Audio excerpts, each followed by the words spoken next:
I'm Logan Crawford, and right now on Spotlight, we're delving into the gripping psychological thriller Inconceivable by Corinna Murdoch. In this intricate narrative, the author intertwines the destinies of four individuals bound by the chaos unleashed by a serial abortionist. Set against the backdrop of professional turmoil and existential dread, the story explores the profound impact of obsession, the pursuit of truth in a maze of paranoia, and the harrowing journey toward understanding one's free will. We're delighted to have this very talented author join us here today on Spotlight. We thank our team at Atticus Publishing for helping us put her in the spotlight today. And we ask viewers like you to support writers like her by subscribing to our channel and by purchasing her amazing book. The links are below the interview. Corinna, great to see you here today on Spotlight. Thank you so much for having me, Logan. It's a pleasure. Pleasure is all mine. This is quite a book. Let's give the folks at home an overview, a quick overview of what Inconceivable is about. Absolutely. Inconceivable delves into some of the most important topics of our time, some of the most driving conversations, including the abortion debate, the choice and free will. And it analyzes issues related to mental well-being and touches on some of the most important and harrowing aspects of our society right now. It's centered around four key characters who are taken to their extremes. And through that lens, it allows the reader to see and consider different perspectives that relate all centrally to the abortion debate. Now, you talk about a serial abortionist in the book. What is a serial abortionist? In this situation, it's quite the villain, and that is something that is an extreme example. In this case, early on in the story, you discover that this character has undergone the procedure over 30 times. Wow. By the time the story hits its pace here. So it's something that is a pernicious set of behavior. And that's something interesting about this book too. I think a lot of the time when the conversation comes up, it's about choice and it's very female focused. And James is a character that allows us to see that from a male perspective as well. Do you view the book as pro-choice or pro-life, or you leave it up to the reader to decide? I think it's an honor and a privilege to be a fiction writer, meaning I think that it's up to the reader. I get the honor of being a part of such an important conversation, but ultimately the choice comes down to the reader. And that's why I want to open a discourse about something as important as the abortion debate through the lens of fiction. It gives you that safety and that comfort. Absolutely. And the book was written in Halifax. Is it set in Halifax as well? It's actually set in California. Okay. I did quite a bit of research on the United States and the world in general when studying up for writing the book. And I've spent a lot of time in California. I loved vacationing there. Santa Barbara, such a beautiful place, and countless others, naturally. But it allowed me to speak from personal experience and down to the way the traffic flows and the sun hits the area. I wanted to be able to speak to it personally. Exactly. And it does have that feeling like you are from Southern California and not from Nova Scotia, two completely different places, or Halifax, I should say. Yeah. From coast to coast. From coast to coast. Well, that's what's great about being a writer, is that it transports you to many, many different places. The theme of obsession runs deep in your book. Tell us a little bit about that. Obsession, absolutely. I think that the reason, well, something that did inspire me to write this book is my own struggles with mental health. I have an issue with anxiety, and that was something that called me to this. Now, obsession is a different and through a lens of fiction. It's so important because every character in this story has a seed of obsession, and it's that seed that develops their whole character. And it was through those seeds of obsession that caused the consequences to ripple across. Now, I don't want to give any spoilers, right? But I don't want to give any spoilers, but the actions have consequences, and obsessive behavior tends to cause a lot of actions. And that was a great storytelling advice because it allowed me to use suspense and mystery to really drive it all together while still presenting a realistic view of the human psyche. Absolutely, absolutely. And the book is called Inconceivable. Why?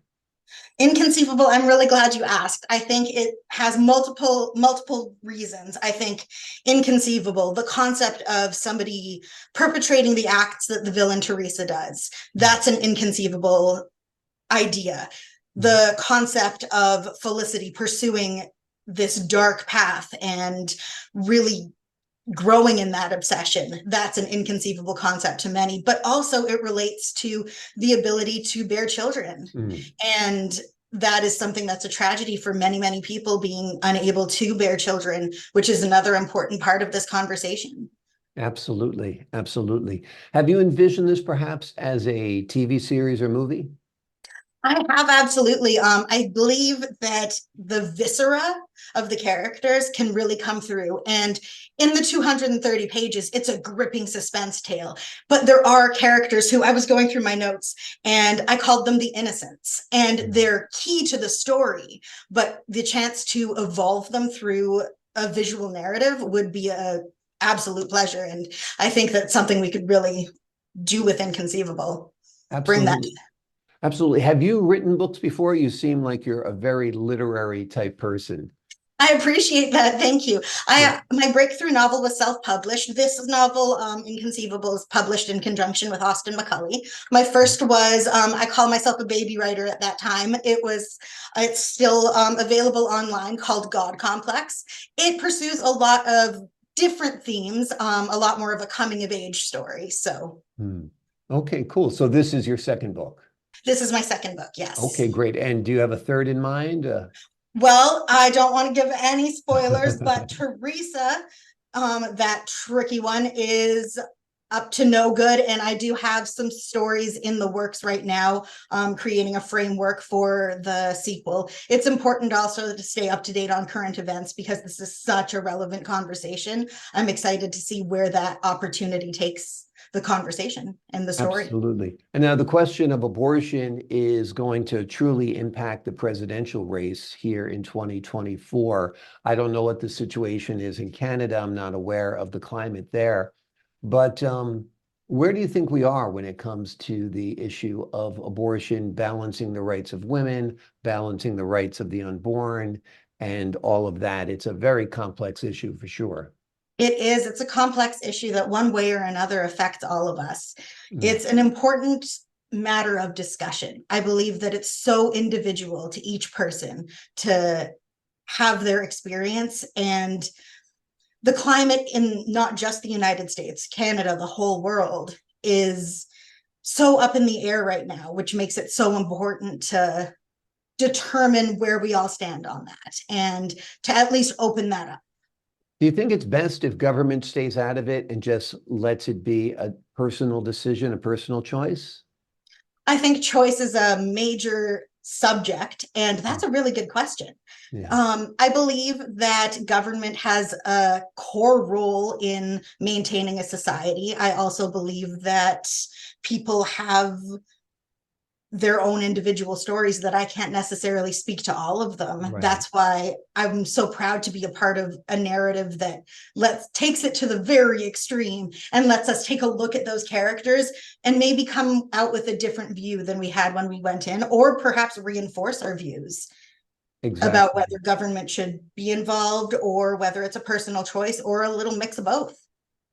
You made the characters in the book seem so real. Did you base them loosely on people you know, or tell us a little bit about crafting the four individuals upon whom the story centers? Well, everybody in this book is a work of fiction, and that's Mhm. something I'm really proud of. It is a composite of all experiences that I've had, traveling, living, and writing. I worked as a reporter for quite some time, and getting to meet people and see across this whole continent how diverse people are. And I always love chatting with people. So getting those stories from people that will naturally inspire you, and then I get to use my own creativity to bring something like this to life. Wonderful. As a reporter myself, I think reporters make the best fiction writers because we do experience so much of life. We see so many different um, things happen, events happen, tragedies unfold. Talk to so many different people on every walk of life, from prime ministers to peasants and everybody in between. So we really do get a good feel for it. The name of this book is Inconceivable. It's written by Corinna Murdoch. It's a wonderful novel. She intertwines the destinies of four individuals bound by the chaos unleashed by a serial abortionist. It'll have you contemplating the issue, thinking about it, and coming to some conclusions all of your own. Corinna, thank you so much for joining us here today on Spotlight. Thank you for having me, Logan. It was a pleasure. Pleasure and privilege for me.